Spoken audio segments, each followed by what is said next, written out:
Pemirsa yang berbahagia, jadi kita bersyukur pada Allah menjadi bangsa luar biasa. Mengapa Islam masuk di Indonesia dengan damai? Ini yang perlu kita contoh.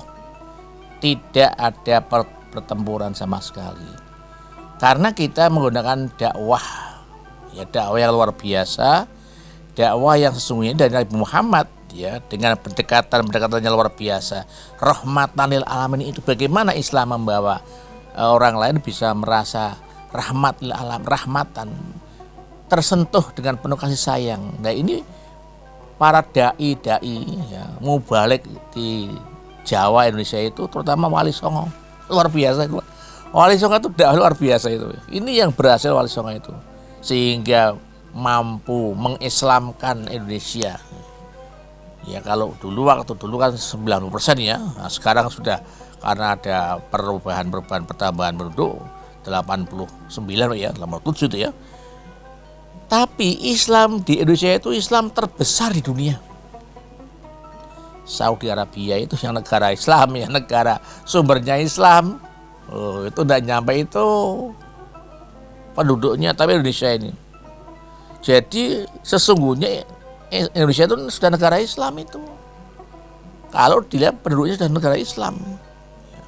Walaupun bentuknya NKRI, tapi di Indonesia ini luar biasa, walaupun bentuknya NKRI, ya artinya negara ini bukan negara teokratis atau negara agama dan juga bukan agama sekuler. Ya. Semua masih dilayani di Indonesia ini. Inilah apa misalnya ibadah-ibadah, ya ibadah sholat. Ini pemerintah ini walaupun bukan negara Islam, masjid, musola, tempat ibadahnya diperhatikan, dibantu, ya. Kemudian puasa direkake, diaturkan ya. Pemerintah menentukan tanggal sekian puasa, loh.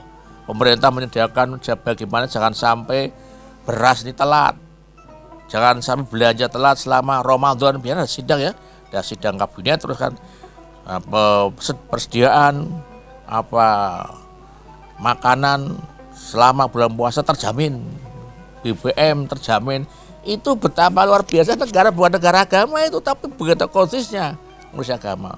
Belum lagi zakat, ada Basnas, Badan Amil Zakat, bagaimana supaya orang-orang Indonesia Islam Indonesia ini yang kaya bisa mentasarufkan zakatnya supaya mudah dibantu. Haji, lebih haji ya. Haji luar biasa. Dan haji itu pemerintah tidak hanya ngatur, bantu.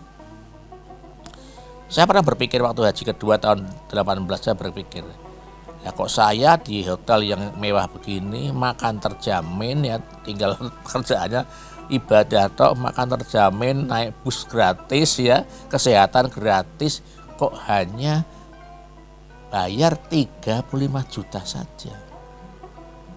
Kalau saya kalkulasi itu sebetulnya habisnya sudah segitu 70 juta loh enggak itu. Saya tanya-tanya teman-teman saya loh, ini gimana kita sih? Uang segitu bisa begini 40 hari di Mekah Madinah itu 40 hari itu jamin komplit itu, senengnya. Jadi kemudian orang Muslim ini merasakan kebahagiaan yang paling hebat ada ketika kita pergi haji.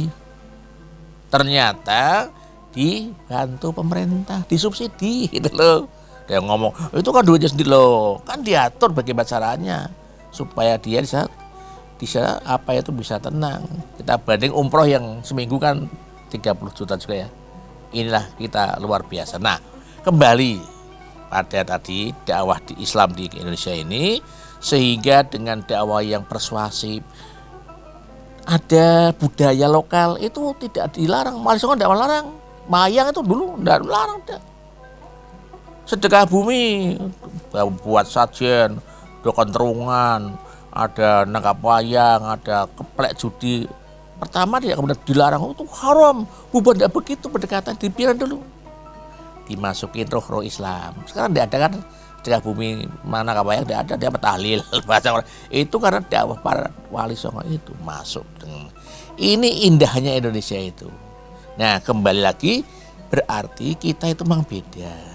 Nah, justru Indonesia kembali lagi yang mempunyai istilahnya itu kehebatan. Dilalah ini ya. di Indonesia ini tadi saya sampaikan perbedaannya luar biasa. Negara Saudi paling semua Islam semua, artinya Arab semua kan, tapi tidak bisa bersatu. Masih perang banyak di Syria perang ya, di Yaman perang sampai sekarang. Indonesia yang macam-macam itu, delalah punya Bhinneka Tunggal Ika. Coba, ini kan petunjuk Allah ini, yang macam-macam dikurung dalam Bhinneka Tunggal Ika. Oleh karena itu kita harus membiasakan berbeda pendapat. Berbeda pendapat bukan sebagai musuh, bukan. Tapi berbeda pendapat itu menghargai. Dan ini misi Islam, rahmatil alamin. Nah, kita dikenal bahasa kita itu dengan kata-kata toleransi, tasamuh. Itu Indonesia itu, ya. Walaupun masalahnya luar biasa, setelah duduk bersama, rembuk bersama, gerumungan bersama, selesai. Nah, oleh karena itu dalam menghadapi masalah ucapan selamat Natal ini, kami hanya menyampaikan memang ada dua pendapat, ya, ada dua pendapat. Ada yang melarang tidak boleh, ya, itu haram, ada yang menyatakan tidak apa-apa, ada lagi yang menyatakan yang lihat situasi kondisi. Jadi paling tidak ada tiga pendapat itu, ya. Nah, saya akan menyengah-tengahkan pendapat yang mengharamkan umat Islam mengucapkan selamat Natal. Nanti kan ini sudah masuk Desember ya, 25 Natal. Walaupun mungkin tidak seperti tahun lalu karena COVID ya, tidak mungkin diselenggarakan. Tapi kan spanduk, ucapan dari mass media ya, dari medsos kan mesti banyak itu bertebaran ya. Dari teman-teman kuliahan, teman-teman yang di sekolah itu kan temannya tidak hanya Islam semuanya, ya kan, lebih-lebih sih sekolah negeri itu kan macam-macam yang sekolah. Bagaimana dengan sesama teman sekolah yang agamanya beda? Ini harus tidak bisa, kamu kafir ya, tidak seperti itu. Islam tidak seperti itu, tidak ya. Maka beberapa waktu yang lalu ormas terbesar di Indonesia ini memutuskan kita ini menggunakan istilah-istilah dengan kata non Muslim. Ya tetap kita mengakui bukan Islam itu, tapi non Muslim. Karena apa? Tadi itu Indonesia itu kan negara yang rahmatan lil alamin. Dari misi Islam itu negara yang saling mengerti, saling menghormati. Nah, bagaimana pendapat yang mengharapkan? Ingin tahu kan? Jangan kemana-mana pemirsa, selain berikut ini.